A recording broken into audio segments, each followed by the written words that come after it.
I'm sure bafethu seniyibonile indaba ama-journalist aseyikhiphile indaba regarding umdlalo Orlando Pirates uMonapule Saling. But ke siyayazi Orlando Pirates akumele sisheshe siyijahe izinto ingakayikhiphi yona yabo. But ke le indaba lezi it seems like ziyiqiniso ngempela. I'm not saying ziyiqiniso but ke so far ngibona ama-journalist amaningi eyikhiphile le indaba. So asikhulume ngazo as ama-fans. Indaba Monapule Saling as ama-fans as i-fan ye-Orlando Pirates as umlandeli woMonapule Saling ngomkhulu angifuqama ngabona indaba yakhe ne-Orlando Pirates yona bisiqala nje ukukhathaza ngempela bisiqala ungikhathaza emoyeni because umdlali uyiquality.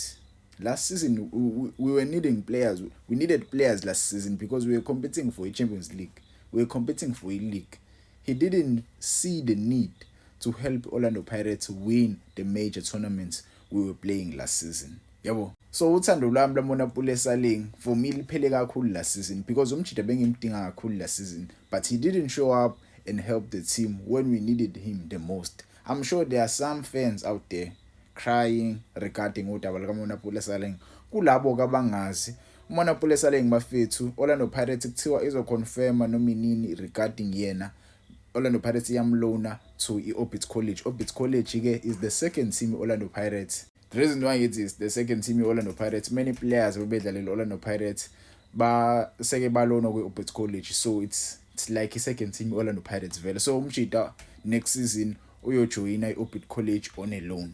I don't know, maybe mesidlala against the-Orbit College yena uMonapule Saling ngiyazi adlale zivamisile ukwenzeka izinto kanjalo. So engakusho ngaye ama-players amaningi amlandela uMonapule Saling akabuke yena as i-example, angabuki futhi yena kuphela, abuke amanye ama-players before asekayidlalela Orlando Pirates ukuthi mufika ku-Orlando Pirates akumele ufike nje as umdlali ungayifunda i-contract.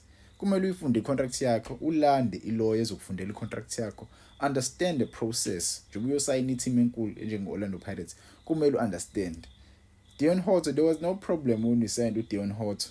There was no problem when we signed Abo Vincent Poole. There was no problem because those guys, they read their contracts. They understood. I'm not saying they weren't successful as Lomchida lo. Deon Hotto was successful at Orlando Pirates. Vincent Poole was successful at Orlando Pirates.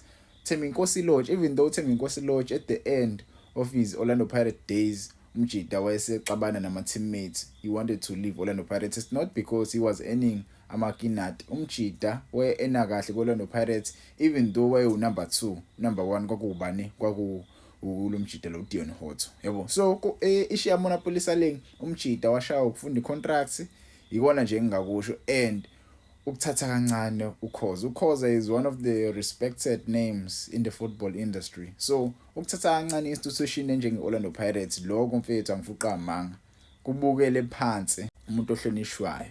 Wena uma uzowenza lonto kumuntu ohlonishwayo azikho vele izinto ezizokuhambela kahle yabo, awukwazi ukuchamela isihlahlo esazosidinga. So Monapule Saling bafethu ngeyindaba engizwayo ngathi ngempela umjida amathuba akho uthi ayele eSpain mancane kakhulu amathuba uthi aye eSpain jida uzojoin Orbit College. So ngezwe kunina ama-comments nizizwa kanjani ngale ndaba. I'm sure there are those people who are relieved and there are those people who are very angry at the decision that was taken by Orlando Pirates. But again, we must learn to let go because if you can look at our players that we signed this season, last season I wouldn't say we relied on Monapule Saling kakhulu. I think he played less than 5 games last season for Orlando Pirates. So if you can see ukuthi bedlala ngonkonto ka right wing, left wing bedlala ngobani, bedlala lomjida lo, bedlala ngomfukeng mase kubo Deon Hotto. Right wing first half of the season bekhona uNkota noGilbert. uGilbert was loaned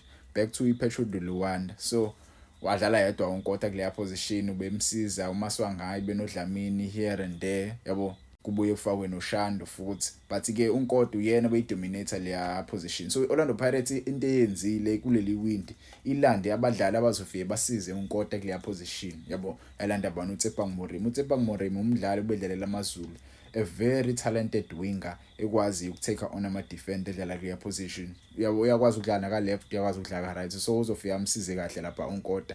Another position edile futhi value iposition yaka left. okubani uSunapolice, one of the prospects esayinwe Orlando Pirates. So beku obvious vele ukuthi ukusayinwa kwa uSunapolice kuzoba obvious for Mona Pulesane ukuthi uyahamba Orlando Pirates. Samsayina ngempela ke uSunapolice uyena usefike wavala leso sikhala leso ke. So ngimfisela inhlanhla nje ubizuya le kwi Orbit College mfethu Mona Pulesane avuselele uthando lwakhe lebhola. Maybe Orlando Pirates izozama ukuthi mhlawumbe mimbona inza kahle izame ukunegotiate kahle, but ke I don't think izinto zisazophinde ilunge between yena neOrlando Pirates. Izinto sezimoshakele ziningi kakhulu izinto ezimoshakele.